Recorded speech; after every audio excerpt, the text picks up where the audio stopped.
Metric Motorcycle Madness presents Fork Fundamentals and Rebuild Part 2, Rebuilding.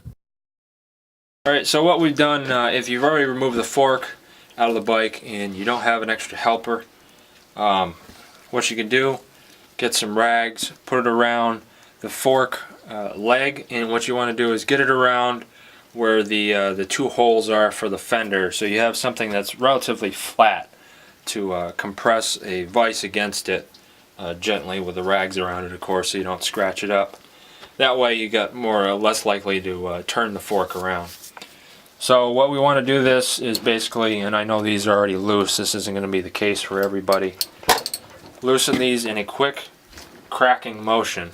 Once you do that, you have the ability to take these and actually unscrew the damper bolts themselves. Not all of these are going to come out this easy. And like I said, it may require you compressing, this being up top and this being on a bench, and somebody compressing that fork, getting the spring tension nice and tight, and that spring tension will prevent the bolt from turning with the damper cartridge if you need to break it free.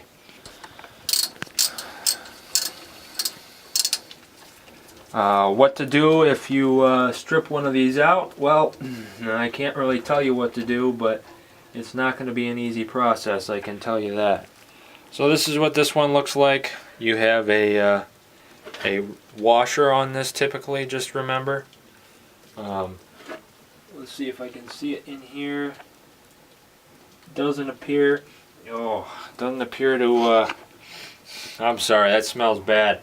Forgot to warn you, if you've never taken apart forks, fork oils, I can't tell you how fork oil smells, but it's pretty raunchy. It kind of smells like dead fish and old lady pussy. So, yeah, do it at your own risk. So we're going to put these on some paper towels here. We'll definitely clean them off with some brake cleaner first before we re-oil things and put them back in.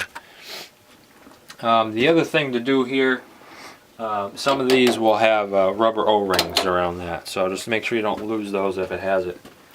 So now that we have that loose, I'm going to go and remove this from the clamp. Okay, so that was a 6mm with that bolt down there. A lot of times they're going to be 6 or 8mm, even for the Harley forks, because like I said, these are Showa forks, they're metric forks they typically put in. The head cap on this, typically a lot of times it can require an impact to remove it. I'm thinking this was, I can't remember what size.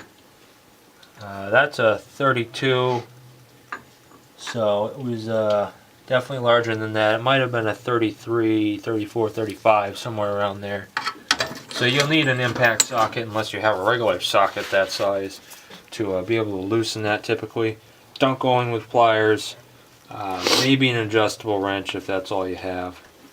These are already loose, we know for a fact.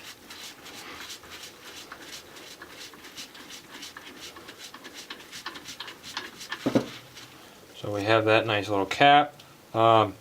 These generally have rubber, obviously we have the washer. Pretty sure that generally has a rubber seal too as it goes into the bike, which is not currently present because it's probably with the bike. So now we have a section right here that you will need an adjustable wrench for, which is also something Harley specific. So get your big ass fuck you monkey wrench, best tool to do this with. I'm hoping this is already loose so we don't have to put this back into the vise, and we're gonna have to put this back into the vise.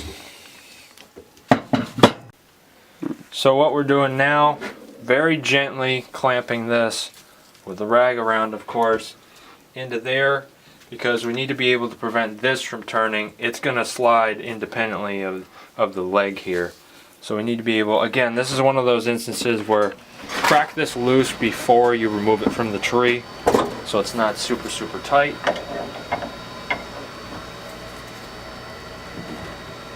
This is going to be one of those instances where we're probably going to have problems because you can't reef down on this because remember this is a hollow tube. You can crush or dent this or bend this. So this is probably going to have to potentially go back into a tree if we can't get the top cap now to be removed. But you get the general idea of why certain things such as the front top cap should be loosened before you remove them from the tree and the bike. Alright, so once you loosen the bolt here, there's a couple things to remember with any of these. These are under spring tension, so don't put your head or your face anywhere near the top of this when you're removing it, or you'll catch one in the eye. Good idea, so you don't fling it across the room. Put a rag over it while you're turning. If you're doing this with removing this cap with it still clamped into the bike, or with it just in the bike for whatever reason, and you're tightening it back down, the top cap, don't turn this while it's in the tree. If you turn the whole fork while it's in the tree, you're putting nice giant scratches like that has been received here already. Only turn the cap. So now I'm going to, of course this is out of the bike so I can turn it.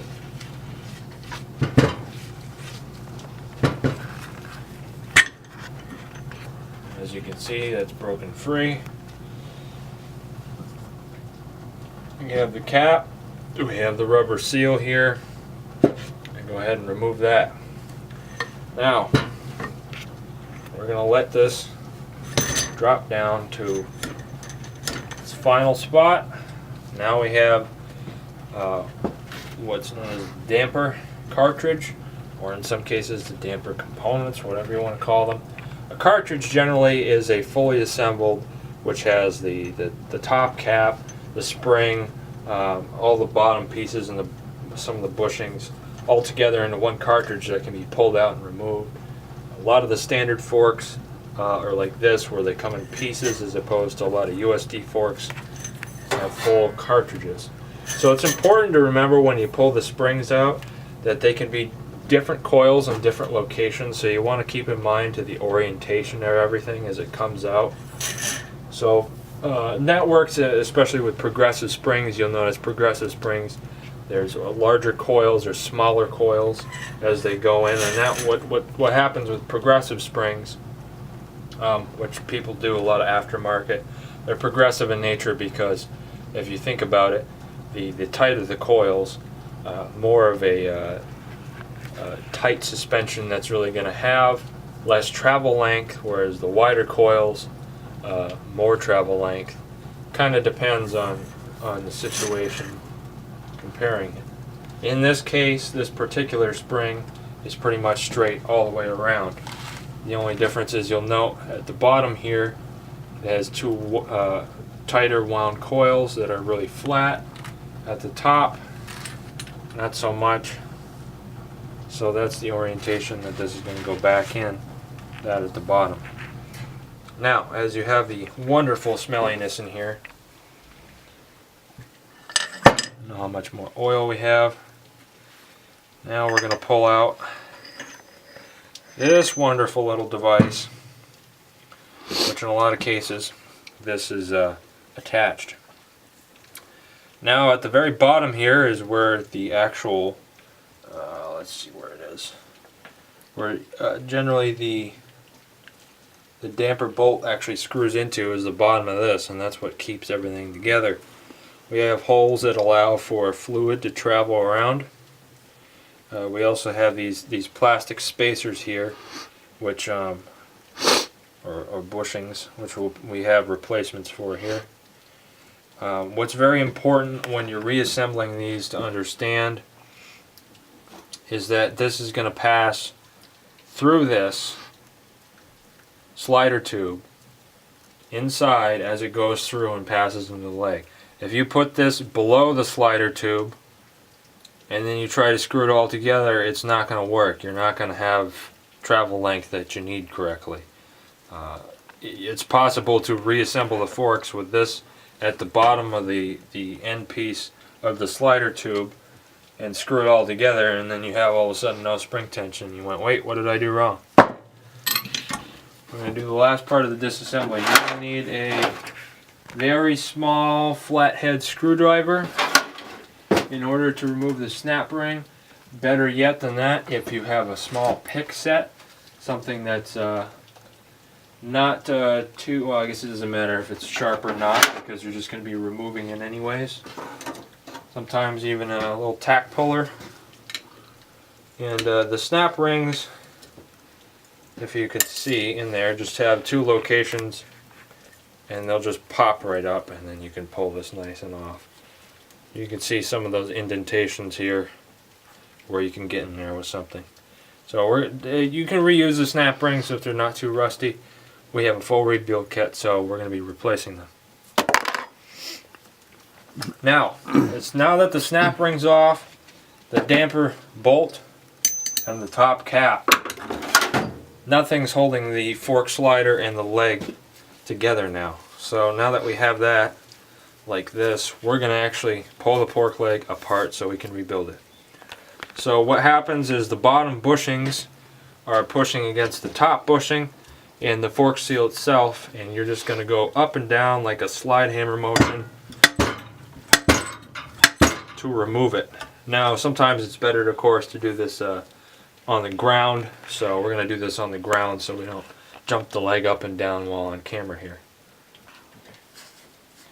Alright, so we're going to, just like that, we've now pulled the leg apart. So let's take this back up onto the bench and take a look here at what we have.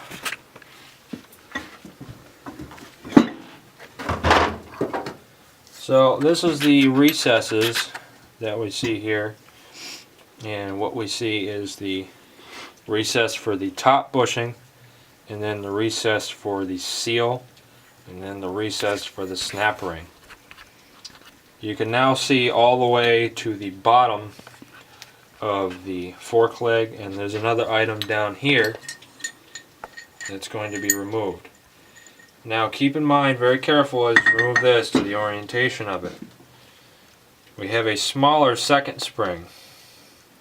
Again, the tighter wound coil area is going to go towards the bottom. So this is going to be up. And then we have this item here, which the hollow end is going to be facing up, out. The smaller end, where it just looks like a bolt hole, is going to be facing out towards the bottom.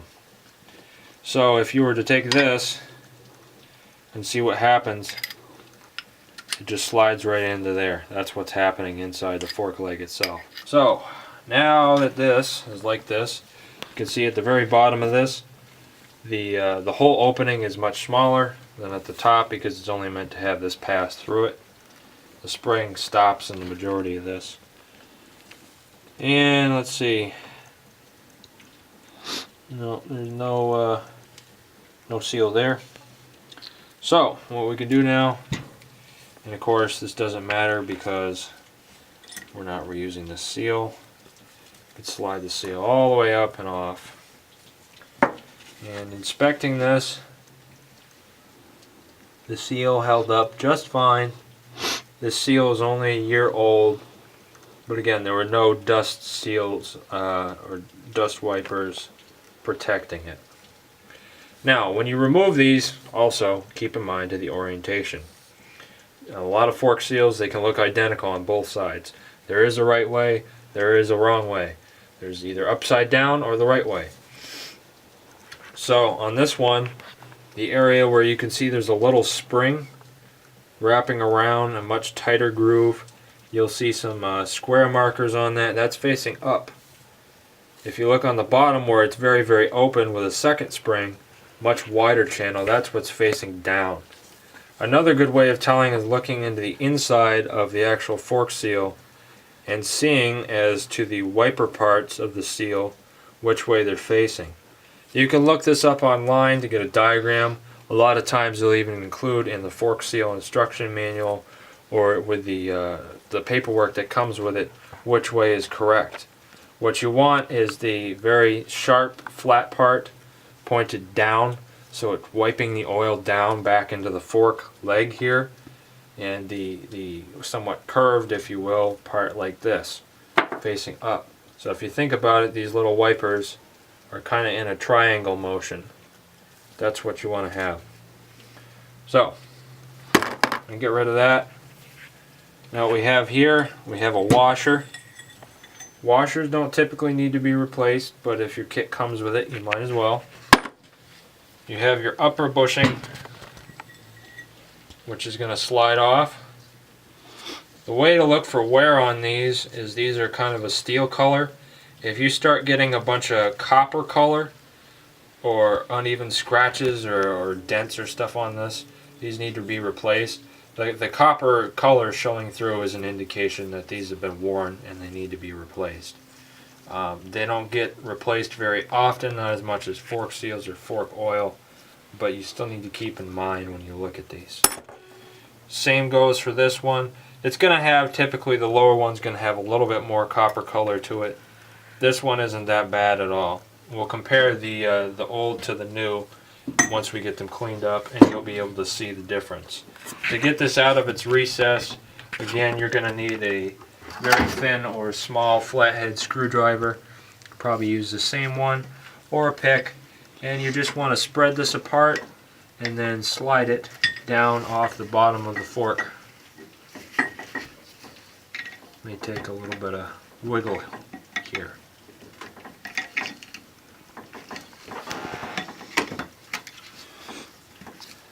Now once this is done, we can also see that copper color is actually on the inside of this. That's why you want to wear gloves. This is messy.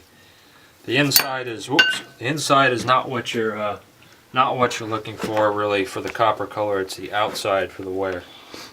So now this fork leg is fully disassembled at its core. So now we can actually clean this up and rebuild this. Given that there's no seals in the way, you can spray this down with brake cleaner, carb cleaner, whatever you want to use to get it nice and clean. Of course, we need to protect this seal and whatever other seals there are. The other thing we will be replacing here is these plastic bushings or spacers. These are already split, so you can just separate these and pull these off by hand, and we'll do that during the reassembly. Now we need to take everything and get all this old dirty black grease, stinky fish oil, pussy fart, whatever the hell it is, off of the fork, and then reassemble everything. Okay, so now that we've gotten the forks back to the location of the frame, we had to put that other fork back into the frame and clamp it down with the first pinch bolt here and hold it so that we could get on the top cap right here and get on there with the adjustable wrench to reef that off, because it was just too tight to do out of the forks of the bike. What I'd recommend, as I spoke earlier in the video, is that before you remove them entirely from the bike, while they're still on the triple tree here, you loosen the top caps, and then you're going to have to loosen the bottom damper bolts or the drain bolts. You're really going to have to loosen them with the forks out of the bike in a vise. Because otherwise, if you think about it, if you have the fork in the bike here and the bottom leg's just going to keep turning with it, and even if you have somebody holding it, you're not really going to be able to do it here. So now what we're going to do here is start reassembly. Okay, so in new fork seal kits, we have a bunch of different stuff here. Like we said, we have the 2 fork seals, the 2 dust boots for this unit. Sorry, 2 sets of dust seals, the 2 fork seals. We have the top bushings. We have the bottom bushings. We have new circlips, new washers, new seals, and these rubber spacers, which hoping are the right diameter. They should be. Which are going to replace these here. So the first step we're going to do, easiest, remove these out of there and replace them with the new ones. They just pop out with a screwdriver or by hand. And then we're going to go do the bottom bushing, and all that we have to do to put the bottom bushing on is to go to where the bushing surface set is, bend the split out, and just slide them over the bottom and set these in here. These are brand new here. You can see the inside. They have a copper color that's normal for the inside, but if you start seeing on the outside then you have wear on these. You can see this has this nice dark coating on the outside. Once that starts to wear down to the inside copper color, those needed to be replaced. In which case, the old ones were not that bad. I'm going to redo all the seals and everything. You'll see as we go anyways. So yeah, first things first, removing these. Alright, so now that we have taken these and replaced those two, sometimes these aren't going to sit in the groove well apparently, so you might have to tap on them a little bit. Now that we've done that, I'm going to go to here, and we have the rubber O-ring here. We're going to pull that out with a clip and replace it with the new ones. These two sets of seals, I believe, are for normally these, but these didn't ever originally have rubber O-rings. These have copper crush gaskets, which probably should be replaced, but doesn't matter too much. They're fine. Then we have also these, and these are going to sit right on the bolts here as they bolt into here to seal it. So, yep, we're going to pull these out, replace them, and then simply all we're going to do is put the lower bushing on now. So the next thing I'm doing here after I put those spacers on, the seals on the caps, the lower bushings on, I'm putting on the drain bolts here that were removed previously. Okay, so quick fuck up I think I forgot to mention. You can't cuss on YouTube, genius. Oh, shut up. Looking at the diagram here, let me zoom in here so you can see this. I don't know why I screwed this up before. Well, you shouldn't cuss on YouTube. Yeah. Number 20 and 15, you see the damper cartridge right here? Well, what slides onto that before it goes into the top fork slider is the small spring. Previously, when we disassembled the forks, that came out of the bottom with the stopper here. This was where the stopper was. That's not supposed to be where the stopper was, because the stopper is right here, is sitting down into here. So this spring, the small one, was supposed to be passing through with that. That was kind of a mistake. Yeah, I don't know how that got screwed up last time. Anyways, that's how they go back together. So now we're gonna do this. Alright guys, so now what we've done, we've taken the spacer here, and what we're doing is this side is facing up, this side is facing down and sitting at the very bottom into a recess there, so it can go there. So once that's set, we're going to go to the next step here. Alright, so now what we've done here is you can see the bottom bushing is in, the top bushing is in, and then there's the new washer that is on there. What's going to sit on top of that new washer is the new fork seal, but we won't get to that until after the bushings are driven in. The top bushing is driven in at least. Alright, so now what we're going to do is, this is obviously the bottom end, excuse me, with the hole here, and what we're going to do is we're going to take this and put the spring through here. Now if you want to look at the spring, remember typically, maybe not on this one, but on a large spring, one side the coil is more tightly wound. You got to make sure that's the right direction as it came out. So I'm going to put the spring on the bottom here. This is how it should have been before. New split washers are on there. This is going to go pass through. This is going to go pass through, and the top of here drop down and come through the hole. The end of this is going to rest right in the bottom of that. This is how it's going to sit inside. Whoops. It's going to slide onto there and sit there inside the channel. So I'm going to do that now. So as these push in down through the bottom here, sorry, this isn't going to zoom well. Those two little plastic spacers, as you saw down there, they're going to have to sit inside the recess of this, and since they're so new, they're going to have to push down a bit. So eventually that's going to come down. Remember, you have the dowel here, the spring inside, and then that's just going to push through. So now that this is through, that can come down into here and rest in that little stopper that you put there. Make sure this is extended all the way out and it's pushed all the way out.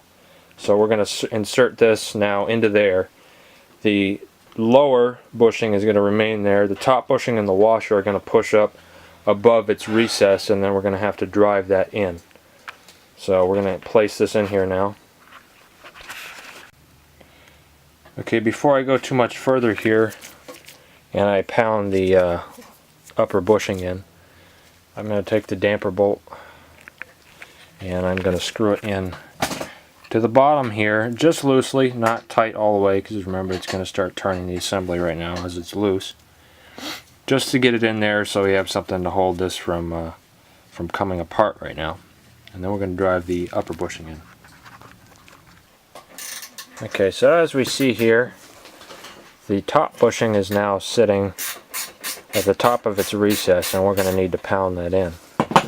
Now to do this, the best idea is typically to take the external washer, which is already on here, and keep it over, and we're going to use the fork seal driver to pound the washer, which is going to seat the bushing. So what you're going to do is you're going to drop this down until it sits on here. You're going to grab your slide hammer and bring it over the top here.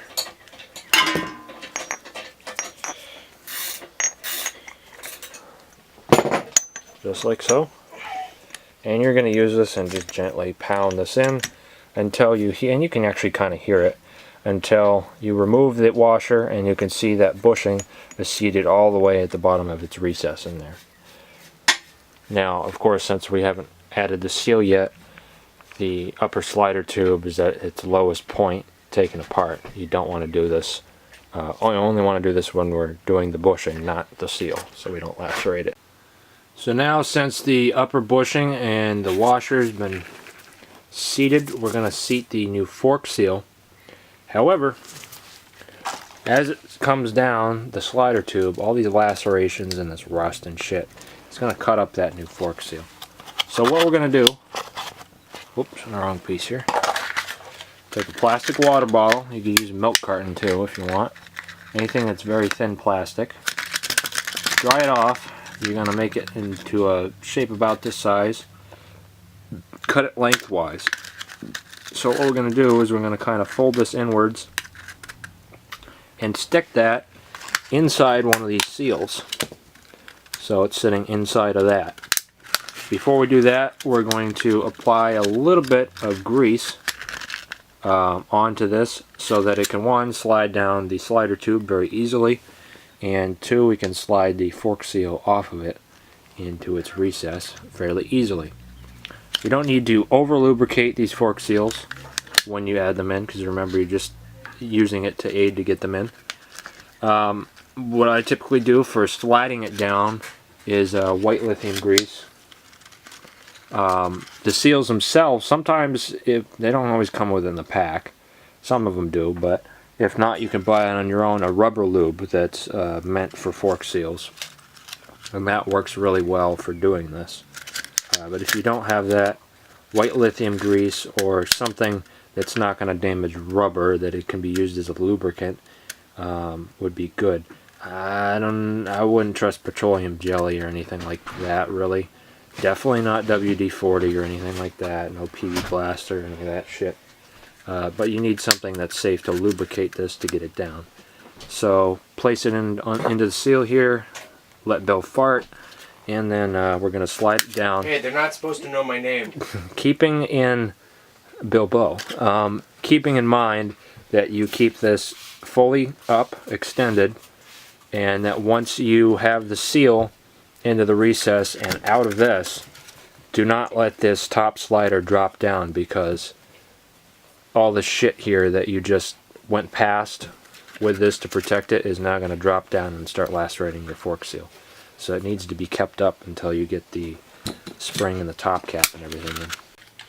Okay, so what I'm going to do now, outside of this, spray it down with a little of grease.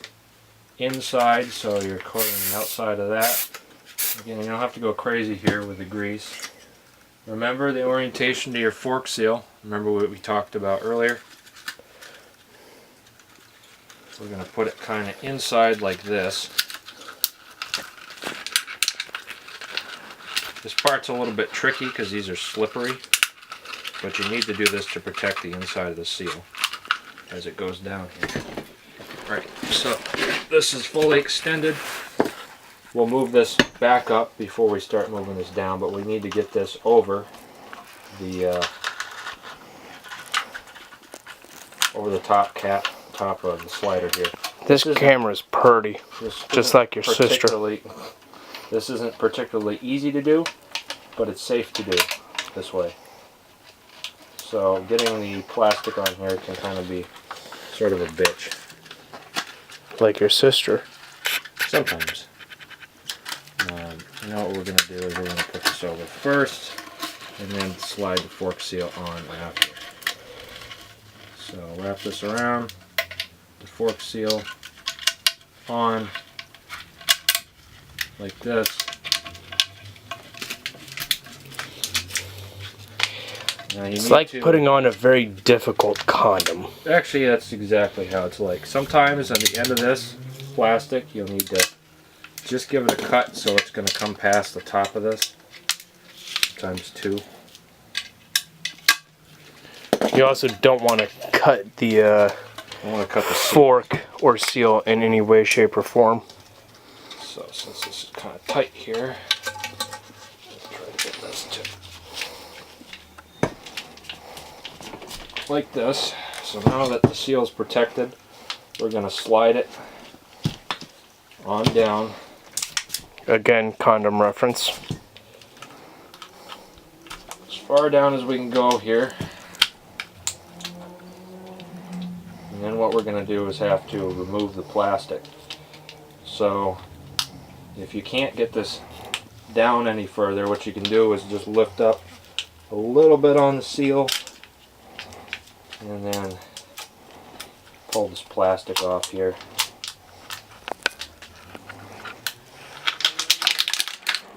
Like so. Plastic's off. Now before we get this in too much further here,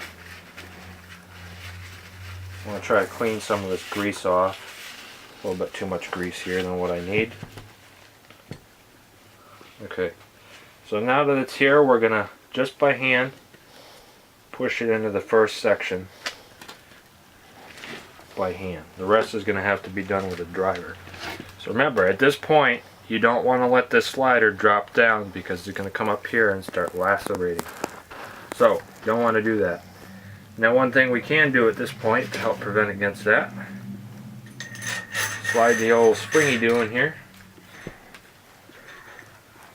And if you're lucky enough, you may be able to get just the top cap on here, just so it's not going to fall down here. Now what we're going to do is take this slide hammer, place our fork seal driver, and gently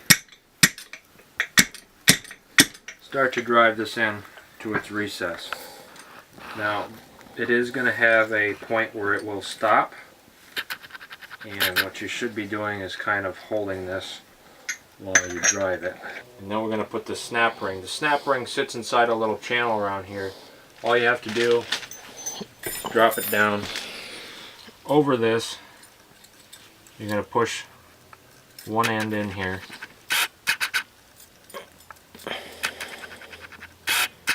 And then sometimes you can get this by hand, though it's kind of slippery right now. Other times you'll have to get it screwdriver. You want to go around with a screwdriver, find one, and make sure it's sitting in the recess here because you don't want your fork seal to back out. So just go in and visually inspect and make sure it's in its proper channel enough before you say it's good. And that's good. Okay, so once we've pounded the fork seal in, we're going to go and we're going to put the top cap back on. After, of course, you've made sure that the C-clip is seated all the way into its channel.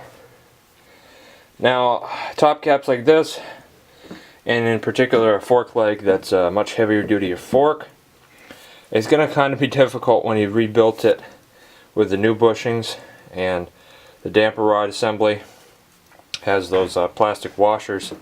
They're not going to move very freely when there's one oil in them, and they're still being broken in. So what we did here instead was we went here and we took the cap and put it in a small vise, and you put the spring in. Remember, you had your orientation correct. Remember, your damper bolt went through the here with the smaller spring, and you had it aligned correctly at the bottom with the stopper. And then I went ahead and put in the damper bolt, of course. So if you put that in the top of the vise, you're able to hold the slider tube and the fork leg and actually push it down hard enough to go and twist the top cap on. These are very fine threads, so you need to make sure that you get them to the correct spot and you don't strip them out. Now, we're not going to tighten this down all the way to the torque spec until it's back into the bike, because remember, we got to put the oil in, and we got the caps here that we still need to put on, and washers. So now that I have the top cap on, I'm going to go and make sure this is about as tight as we can get it. You don't need to reef these down though, because remember, if you ever need to get them back out, which you will. Next, what we're going to do is very simple. We've already done this kind of. Actually slide the dust seal, the inner dust seal, down on the fork, and just by hand or with a light plastic hammer, tap that into its recess where it sits there. And then we're going to go and put the external one on here. And all you're going to do here is slide the large one down over until it fits into the recess on the outside, and then that is complete. So in its current stage here, with the exception of the washer, the top cap, and the seal, and of course the oil, these are now fully assembled again. So we're going to put these back into the bike, get them to where we need to be, and then we're actually going to funnel the oil in through here before we tighten this down all the way, and we put the top cap and seal on.